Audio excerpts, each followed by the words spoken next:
And I look at the whole religious scene today, and all I see are the inventions and ministries of man and flesh. It's mostly powerless. It has no impact on the world. And I see more of the world coming into the church and impacting the church rather than the church impacting the world. I see the music taking over the house of God. I see entertainment taking over the house of God. An obsession with entertainment in God's house, a hatred of correction and a hatred of reproof. Nobody wants to hear it anymore. Whatever happened to anguish in the house of God? Whatever happened to anguish in the ministry? It's a word you don't hear in this pampered age. You don't hear it.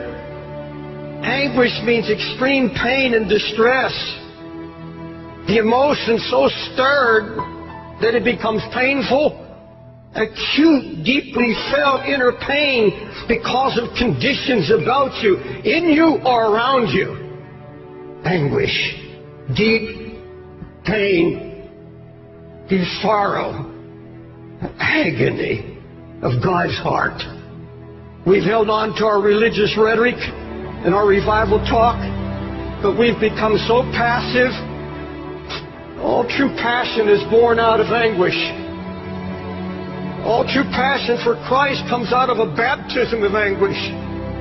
You search the Scripture and you'll find that when God determined to recover a ruined situation, He would share His own anguish for what God saw happening to His church and to His people. And He would find a praying man, and He would take that man and literally baptize him in anguish. You find it in the book of Nehemiah. Jerusalem is in ruins. How is God going to deal with this? How is God going to restore the ruin? Now, folks, look at me. Nehemiah was not a preacher. He was a career man. But this was a praying man. And God found a man who would not just have a flash of emotion, not just some great sudden burst of concern and then let it die.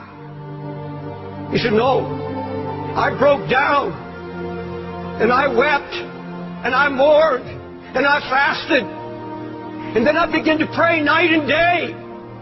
Why didn't these other men, why didn't they have an answer? Why didn't God use them in restoration? Why didn't they have a word? Because there was no sign of anguish. No weeping. Not a word of prayer. It's all ruin. Does it matter to you today? Does it matter to you at all that God's spiritual Jerusalem, the church, is now married to the world? That there's such a coldness sweeping the land?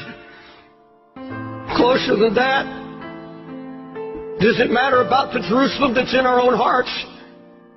The sign of ruin that's slowly draining spiritual power and passion, blind to lukewarmness, blind to the mixture that's creeping in.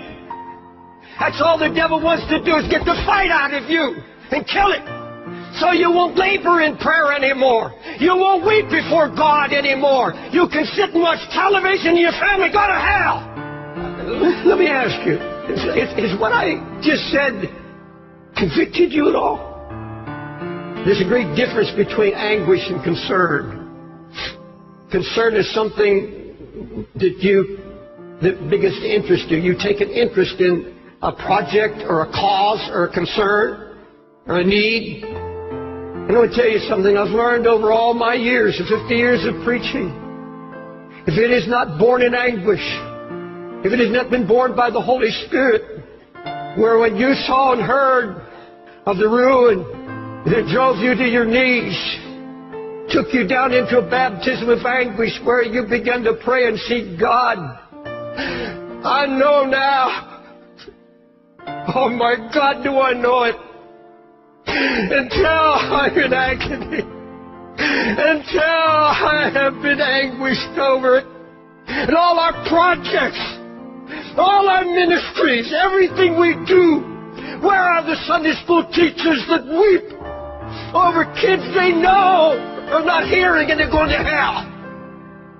You see, a true prayer life begins at the place of anguish. You see, if you set your heart to pray, God's going to come and start sharing His heart with you. Your heart begins to cry out, oh God, your name is being blasphemed. The Holy Spirit's being mocked.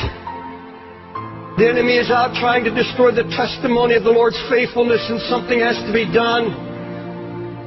There's going to be no renewal, no revival, no awakening until we're willing to let Him once again break us. Folks, it's getting late and it's getting serious. Please don't tell me you're concerned when you're spending hours in front of internet or television. Come on. Lord, there's some need to get this altar and confess, I am not what I was. I am not where I'm supposed to be. God, I don't have your heart or your burden. I wanted it easy. Didn't want to be happy. But Lord, true joy comes. True joy comes out of anguish. There's nothing of the flesh will give you joy.